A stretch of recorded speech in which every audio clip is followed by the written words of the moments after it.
Yo, what is good, y'all? It's your boy Ty back here with another video. Today, this is a video for you guys that have tokens and that I want you guys to watch before going out and going crazy with your tokens, because we're going to be going over a few things about the token players and my opinions on what token rewards are worth it and what token rewards aren't worth it. Before we go any further, if you are new to the channel and have not yet, please smash the subscribe button. The first thing I'm going to go over today is some of the diamond rewards I have.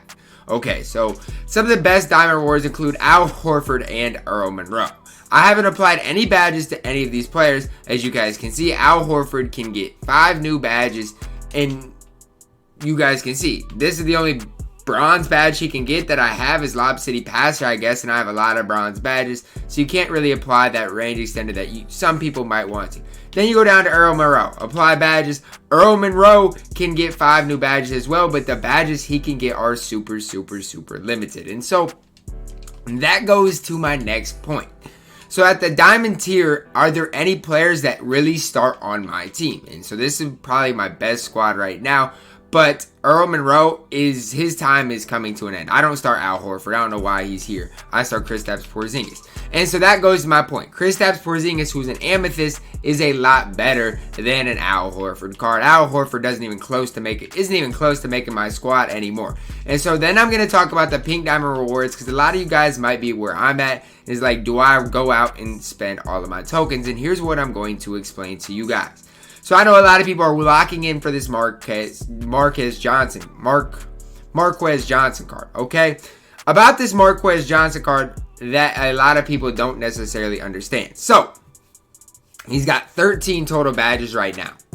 And after talking to my guy Smokehouse, who locked in Marquez, actually dropping a gameplay on him later tonight, you can only apply 4 extra badges to give Marquez 17 total badges. That's as many badges as this Johnson card can get. He can only get 17 badges. And you guys can look at the upgradable badges. Obviously, there's a lot to choose from here. But if you can only add 4 or 5 badges to a Johnson card, I think it might be 5, it might be 4.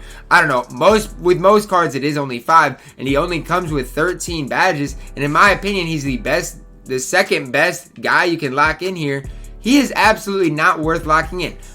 Johnson is not. You can't sit here without clamps, without a lot of these badges. You can't sit here and tell me he's better than Brandon Roy. You can't sit here and tell me he's better than a guy like Manu Ginobili. You just can't. Because if you compare that to a guy like a Manu Ginobili, who is not even all the way badged up for me, who has 5 Hall of Famers, 23 gold badges, and 8 on silver, it doesn't really matter. The rest doesn't matter. Badges are so important in this game, and I can't physically emphasize that enough with you guys. So when you're comparing, even a JoJo White, for example, JoJo White's a little bit different because he does come with a lot of badges and some good stats. But when you really think about it, JoJo White can only get 5 extra badges. So when you compare that to even a John Stockton, a lot of other guys, JoJo White's max that he is going to be able to have is 30 badges. And when you compare that to like a John Stockton, Stockton's going to be able to have more badges. Same thing with the pink diamond Steph Curry that we're going to get. Now, if you go and look at the upgradable badges, obviously, JoJo can get that half range if you really wanted to, the half quick first step. If you have those badges, he can also get clamps, and he can get a lot of good badges to really upgrade him. But the thing that, in my opinion, limits these cards is the fact that you can only apply 5 total badges to the card. So when you compare that JoJo White, who only has 25 badges, and you can only apply 5, compare that to the base John Stockton card. John Stockton, it's a little bit deceiving because he only has 4 Hall of Famers and 25 gold badges. So if you compare that to a guy like JoJo White, you're going to think, okay, well, maybe there's not that much difference. You got 29 compared to 25. You're wrong, because John Stockton has 15 extra bronze and silver badges.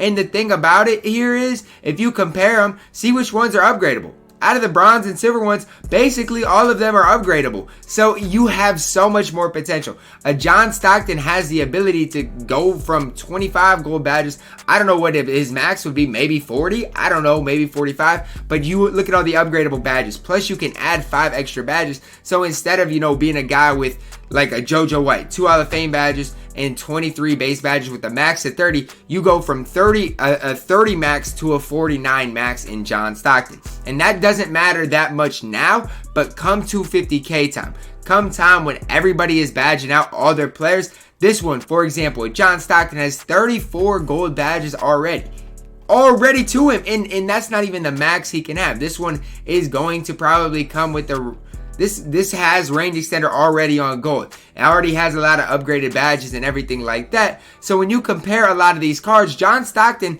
has the ability to get upwards of probably 40 gold badges. Compare that to what JoJo White is going to give you. So when you're really valuing, are these token players worth locking in? Are any of them making my squad now? The answer is no. And the reason why, first of all, if you apply badges, they're not resellable. So once you apply JoJo, if you give let's say you give JoJo White the gold clamps he needs, whatever, you can never get that resale value back like you can with the John Stockton. If you upgrade John Stockton's badges, you're eventually going to be able to sell him for more as well. So in my opinion, none of the pink diamond or even diamond rewards are worth it. I don't even think there's amethyst rewards worth it. In my opinion, if you saved your tokens so far, there's absolutely no reason to spend them. I don't think I'm going to spend mine pre-250 unless JoJo White really is a top option, which I can't even see that happen if I badge out a John Stockton. I just truly can't ever see that happening. So a lot of people are like going crazy with all these pink diamonds. None of these pink diamonds compare to the auctionable players. Even if you want to sit here and talk about a Boris Diaw and how good he can be if he's badged out, it's ridiculous. None of these are obviously badged out, but I hope I can scroll and find one. Because if Boris Diaw gets a badged out card, this one's decent enough badge. He has 22 gold badges on just this Boris Diaw right here. Look at him.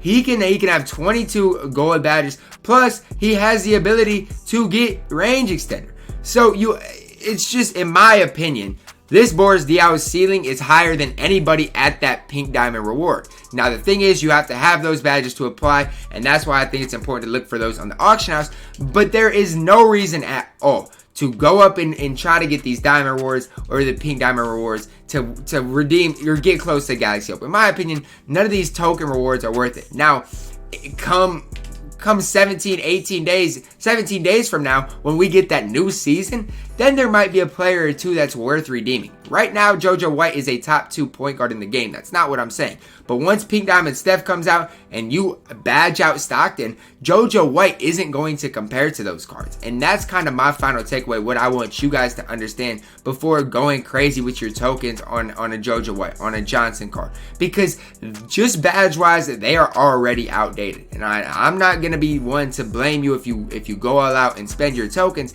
But as me personally, I'm going to save up my tokens in case they drop a Fire Diamond player for my last lock-in for the next season, and then move ahead into the Pink Diamond and Galaxy Open. I just truly can't see any reason to spend any sort of tokens when the best player you can get is a JoJo White, who is already passed by a John Stockton. Because the upside that Stockton gives you, I get he's expensive if you want to badge that one. But the upside that you can get, this one's 34 gold badges. I'm guaranteeing if I scroll all the way to the end, there's going to be another one that's 35 plus. There's just so much upside with people who apply badges to players and that you can buy for them. You don't even have to apply the badges with some of these Stocktons, and that's the thing that's important to understand. Now, you can get a Stockton cheap, and if you have the badges, obviously apply them yourself. But the upside of a John Stockton card and what he can give you, in my opinion, is a better than JoJo White. And when you could compare Johnson compared to Brandon Roy or Amanda Ginobili, I don't want anything to do with Johnson. That's all I'm going to say. The rest is in your hands. That's kind of my final takeaway of my value of all of these pink diamond and even diamonds. All these token players here. None of them are worth really redeeming. And that's my final takeaway. Guys, I hope you guys did enjoy this video. Drop a like on the video. Subscribe if you are new. Comment down below. What are your takeaways on the token players? As always, man, I love you guys and have a blessed day.